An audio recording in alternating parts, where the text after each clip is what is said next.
Ces paroles devraient nous permettre de limiter les mécaniques du mal.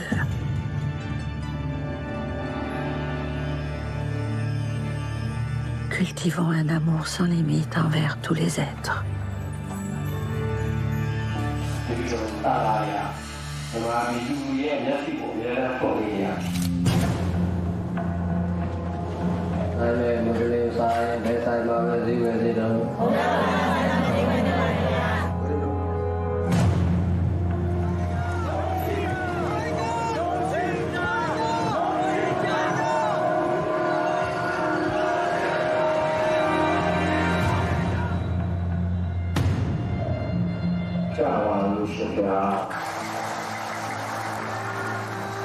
Ne prenez pas le mal à la légère en disant « il ne m'atteindra pas ». Même un pot d'eau finit par se remplir de gouttes de pluie. De même, l'innocent, absorbant goutte par goutte, finit par se remplir du mal.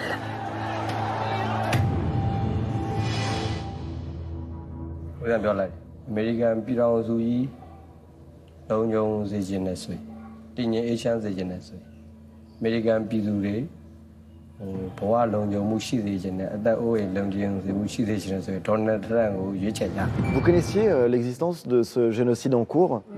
Non. Virginie Despentes, Les Rohingyas, c'est les Rohingyas, le les peuple Rohingyas, qui est visé. minorité musulmane qui vit notamment en Birmanie et au Bangladesh voisin. En Birmanie, ils sont massacrés avec des paroles, je disais tout à l'heure en faisant un raccourci, que W appelait au meurtre. Oui, oui. C'est pire que ça. Oui. C'est pire que ça, parce qu'il en parle en disant qu'ils sont trop nombreux, Oui. en disant qu'ils ont trop d'argent, que du coup ils vont modifier la composition ethnique, sociale du corps social birman.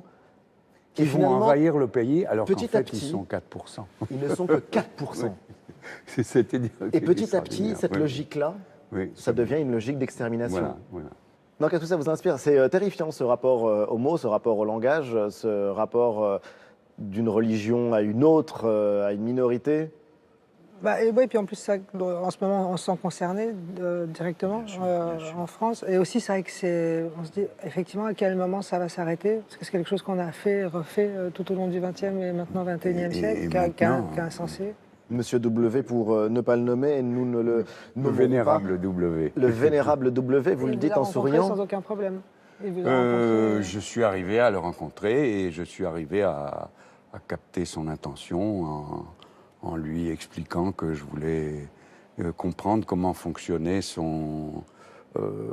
les lois anti-musulmanes qu'il a fait passer. Je dis, vous êtes arrivé à faire passer des lois comme ça.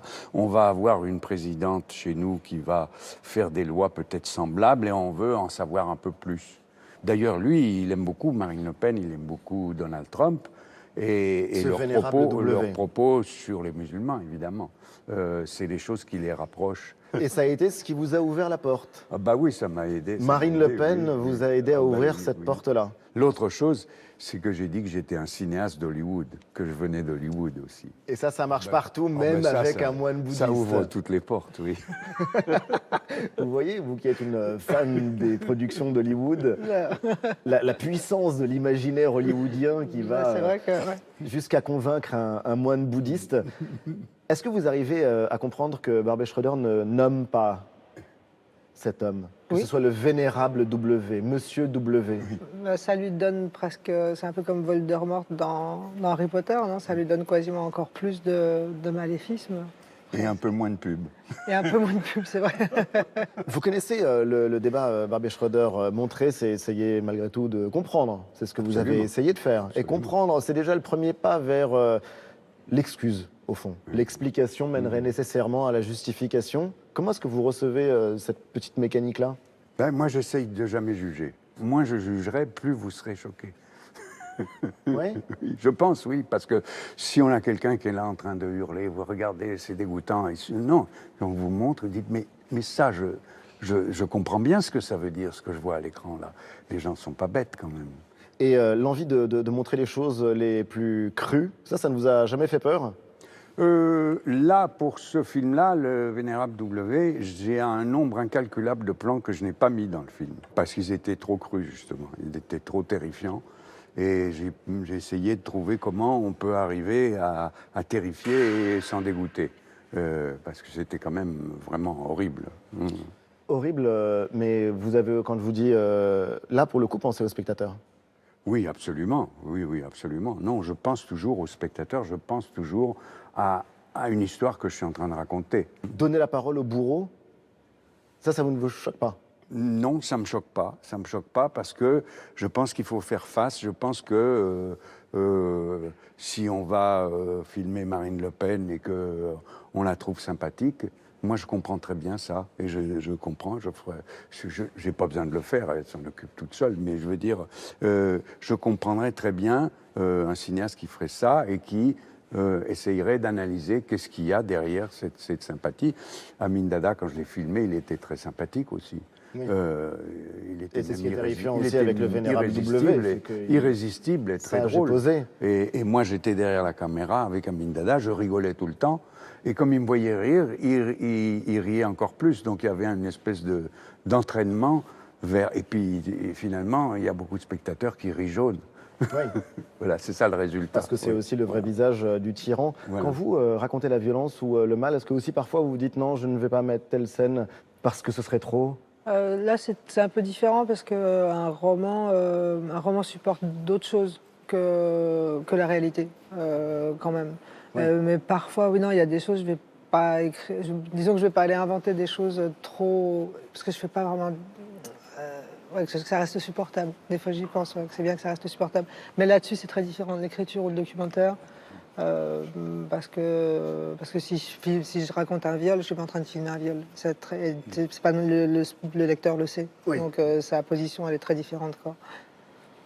Non, la littérature peut faire rentrer dans 10 000 fois plus de choses que le cinéma ou le documentaire. Ça, il y a des choses qui peuvent être traitées que par la littérature. Donc c'est l'art ultime de ce côté-là. L'art ultime, oui, c'est la littérature. Oui, je pense, oui. Vous aussi, vous avez suscité les foudres de beaucoup avec Baise-moi.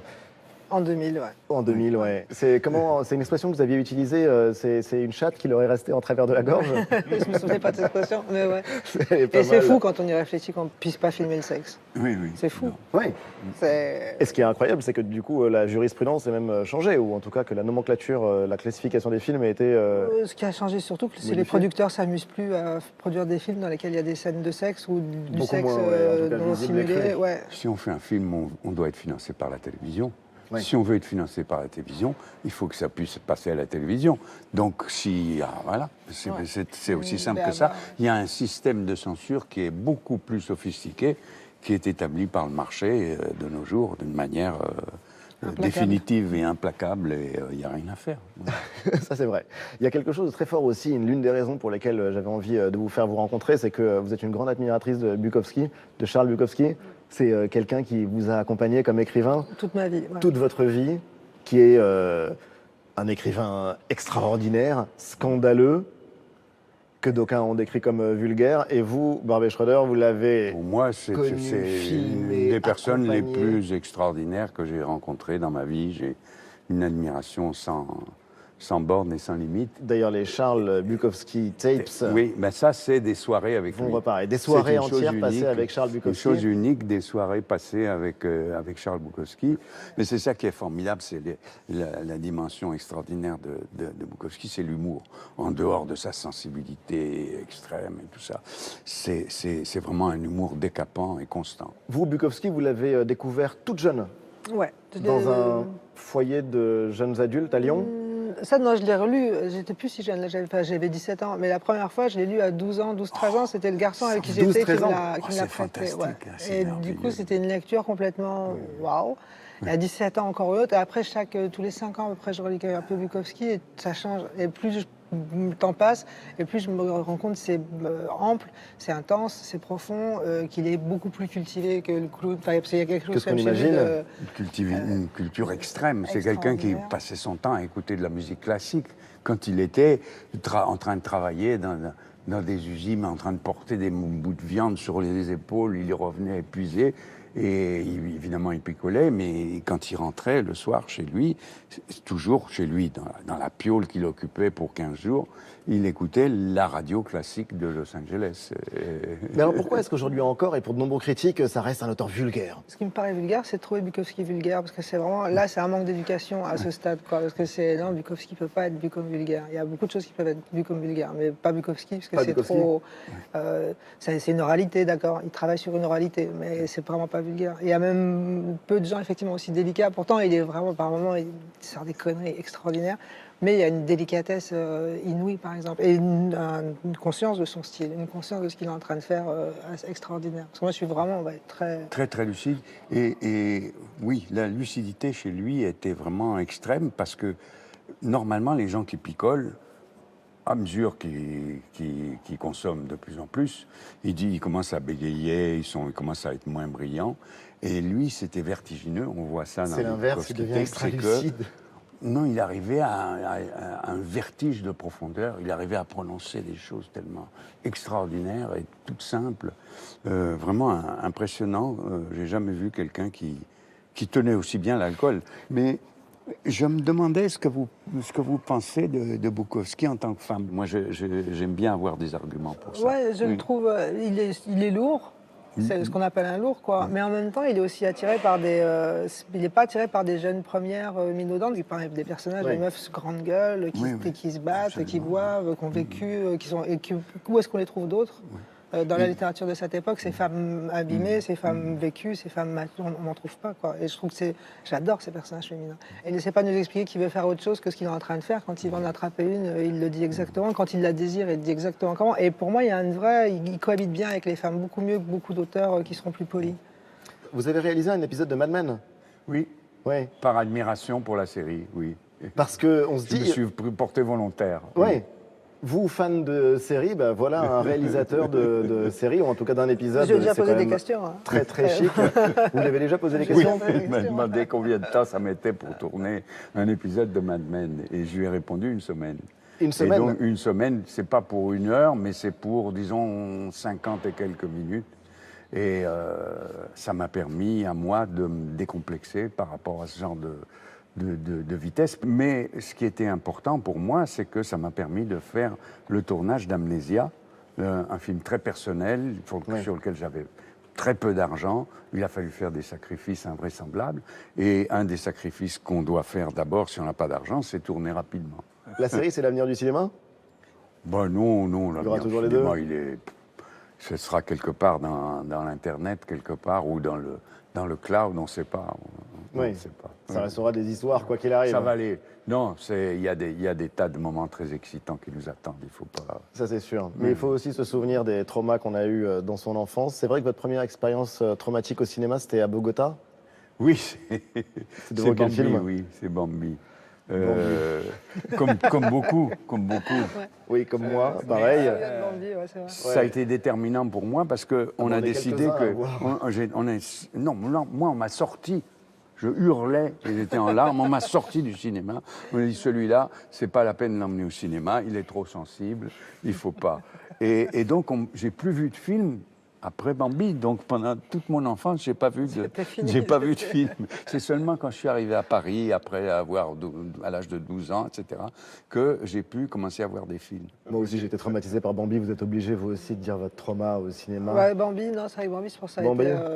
Après, c'était Le Roi Lion, pour les gens plus jeunes que nous, mais nous, ça a vraiment été Bambi, quoi. Ouais. Je crois que c'est la fin de cette émission. Ok. Bon, merci infiniment à tous les deux. Merci aussi aux Grands Bergers qui nous ont accueillis. Je voulais quand même que les spectateurs de notre émission aient cette information en tête avant d'aller voir Le Vénérable W. Ça explique malgré tout une partie de votre œuvre. Le film est extraordinaire et important.